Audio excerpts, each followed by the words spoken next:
پڑا ہے ابو جندل رضی اللہ تعالیٰ عنہ، ان کے بیٹے ہیں سہیل کے۔ سہیل جناب والا وہ بندہ ہے جو بار بار اس بات پہ ضد کر رہا ہے کہ ہمیں یہ بات منظور نہیں کہ اس معاہدے کے اوپر محمد الرسول اللہ لکھا جائے، یہ رسول اللہ کی تو بحث ہے، سارا جھگڑا اسی بات کا ہے کہ ہم محمد عربی کو اللہ کا رسول نہیں مانتے۔ اتنے میں ابو جندل جنہوں نے حضور کا کلمہ پڑھا ہوا ہے، ان کو جناب والا قید میں رکھا گیا ہے، بیڑیاں باندھی گئی ہیں۔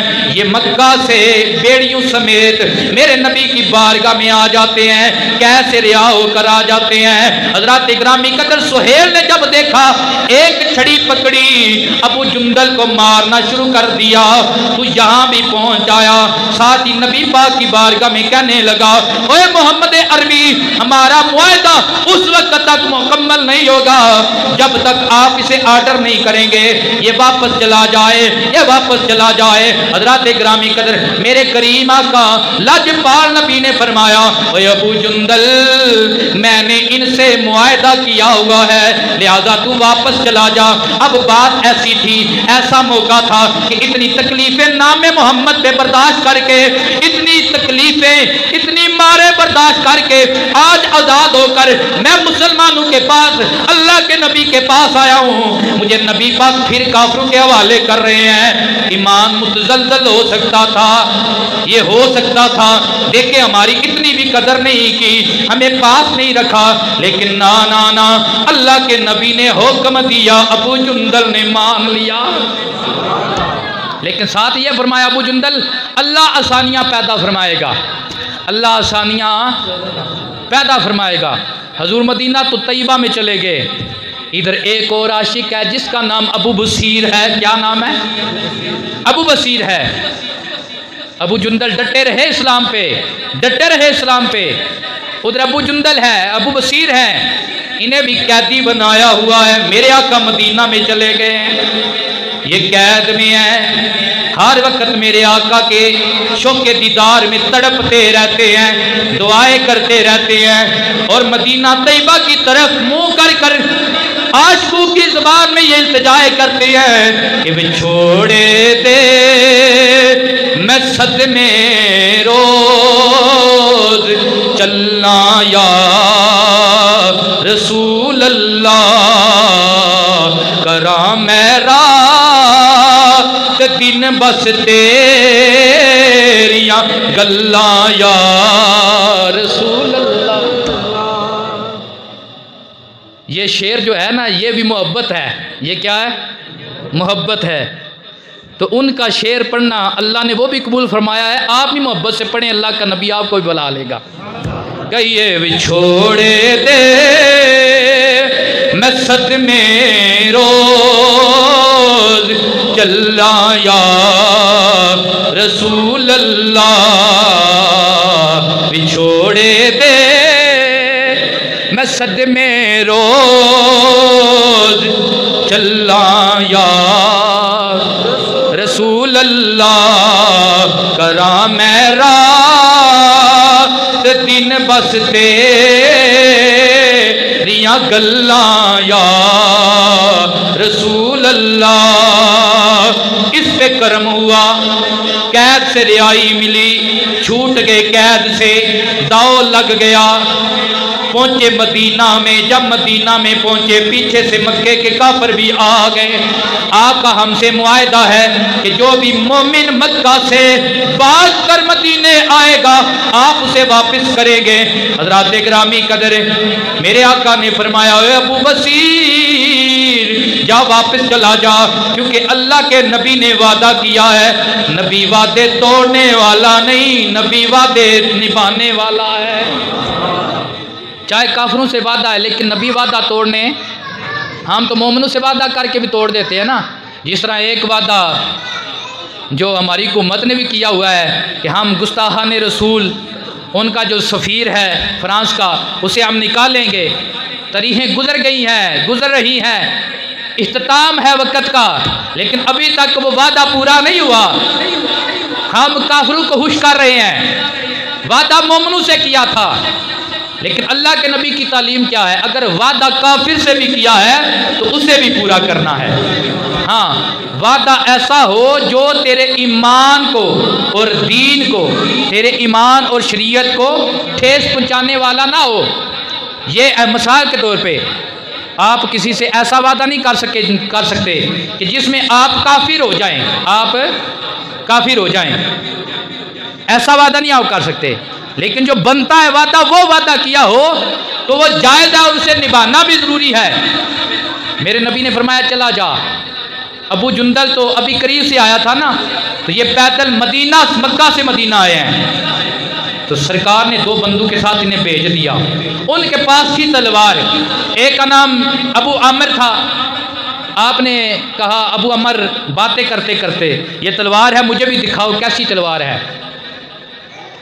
چلتے جا رہے تھے، جب تلوار پکڑی آپ نے ایک کا سر قلم کر دیا، ابو بصیر نے سر قلم کر دیا۔ جب یہ حضرت ابو بصیر جا رہے تھے نا، ایک بات بڑی مزیدار ہے، نبی پاک صلی اللہ علیہ وسلم نے صحابہ سے ارشاد فرمایا، اللہ اکبر، کاش کبھی ایسے بھی ہو کہ یہ جیسا بہادر ہے اس کے ساتھ اس جیسے اور بھی بہادر ہوتے، اس جیسے اور بھی بہادر ہوتے۔ ابو بصیر رضی اللہ تعالیٰ نے ایک کو کیا قتل واصل جہنم، دوسرا بھاگا نبی کریم کی بارگاہ میں پھر آ گیا۔ اب ابو بصیر نے ایسا کام کر دیا ہے، میرے نبی نے ارشاد فرمایا میں نے آپ سے وعدہ نبھایا ہے، یہ اب تمہارا اور اس کا معاملہ ہے، ٹھیک ہے۔ ابو بصیر بھی اتنے میں حضور کی بارگاہ میں آ گئے، یا رسول اللہ میں نے یہ کام کیا ہے، اب مجھے پاس رکھ لینا، اب تو میں اپنا معاملہ کلیئر کر کے آؤں۔ میرے نبی نے ارشاد فرمایا نہیں اے ابو بصیر، میرا کافروں کے ساتھ یہ وعدہ ہے، مکے کے کافروں کے ساتھ، کہ میں مکے سے جو بھی مومن آئے گا میں اسے واپس بھیجوں گا، جا تو واپس چلا جا، جا تو واپس چلا جا۔ جب جانے لگے میرے حضور نے پھر فرمایا کاش ایسا ہو کہ اس کے ساتھ اس جیسے بہادر بھی ہوتے۔ تو انہوں نے اب کیا کیا، جو مکہ سے تجارتی رستہ تھا شام کو جاتا تھا، اس رستے پہ انہوں نے ساحل سمندر پر، سمندر کے کنارے پر ڈیرا لگا لیا۔ میرے نبی نے فرمایا تھا کاش ایسا ہو کہ اس کے ساتھ اس جیسے بہادر ہوں۔ حضرات گرامی قدر آئیں دیکھیں، یہ استقامت ہے نا کہ اتنی تکلیفیں برداشت کر کے حضور کی بارگاہ میں آ رہے ہیں، پھر دوبارہ آ رہے ہیں، نبی واپس بھیج رہے ہیں۔ آج ہم جیسا کوئی مومن ہوتا تو کہتا دیکھیں جی ہم نے اتنی تکلیفیں برداشت کی، اللہ کے نبی نے ہمارا مول ہی نہیں ڈالا، ہم تو کافر رہتے تو وہی اچھا تھا۔ لیکن یہ حضور کے دین پہ پھر بھی ڈٹے رہے، وہاں اکیلے رہ کے انہوں نے حضور کے دین کا کام شروع کر دیا، اکیلے رہ کر۔ تو حضور کے پیچھے جو یہ التجا تھی، کاش اس کے ساتھ اس جیسے بہادر ہوں۔ ابو جندل اور 70 بندے ساتھ لے کر یہ بھی وہاں آ گئے۔ جب 70 بندے ہو گئے تو انہوں نے کافروں کا رستہ روکنا شروع کر دیا، کافروں کا رستہ روکنا شروع کر دیا۔ جو کافر جاتے تھے نا مکے کے شام کی طرف تجارت کے لیے، ان کا یہ روک لیتے تھے، ان کا مال لوٹ لیتے تھے، کیونکہ تکلیفیں وہ بھی دیتے تھے، ان کو بھی اجازت تھی تکلیف دینے کی۔ اب یہ تعداد بڑھتی گئی، 300 تعداد ہو گئی۔ کتنی تعداد ہو گئی؟ 300 تعداد ہو گئی۔ اللہ اکبر۔ جب 300 تعداد ہوگی تو ابو سفیان بن حرب یہ حضور کی بارگاہ میں آیا، آ کر کہنے لگا محمد عربی یہ جو شک ہے نا معاہدے میں کہ جو بھی مکہ سے مدینے آئے گا مومن اسے آپ ہمارے والے واپس کریں گے، یہ شک جو ہے ہم ختم کرتے ہیں۔ اب ایسا کریں یہ جتنے بھی ملک شام کے رستے میں بیٹھے ہوئے ہیں نا ان کو ابو بصیر کو بلا لیں۔ اللہ اکبر۔ حضور نے خط لکھا، ابو بصیر کو خط پہ بلاوا بھیجا، ابو بصیر تجھے اللہ کا نبی مدینے آنے کی اجازت دیتا ہے۔ اللہ اکبر۔ آپ دیکھیں یہ بڑی محبت کی اور بڑی یہ دکھ والی بھی داستان ہے کہ جب خط پہنچا ابو بصیر کا اس وقت آخری ٹائم تھا حضرت ابو بصیر کا۔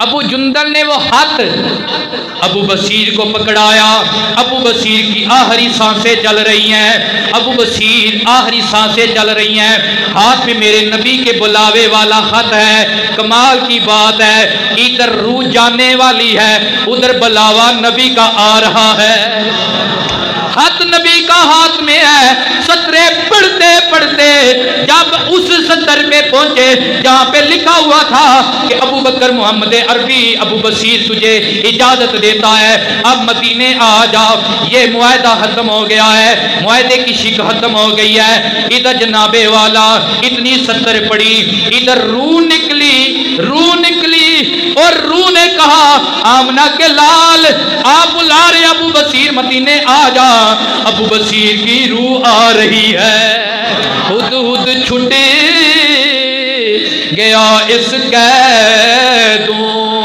اور جدوں چھک لگی سرکاری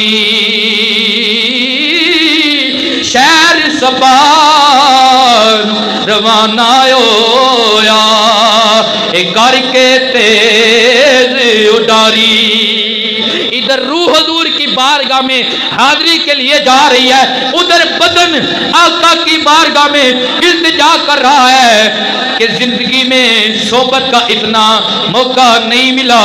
میاں صاحب کی زبانی یہی عرض کر رہا ہے بعد مرنے قبر میری تے جے تو پاوے پھیرا ہڈیاں اٹھ کے مل سن تینوں کر سن مجرا تیرا۔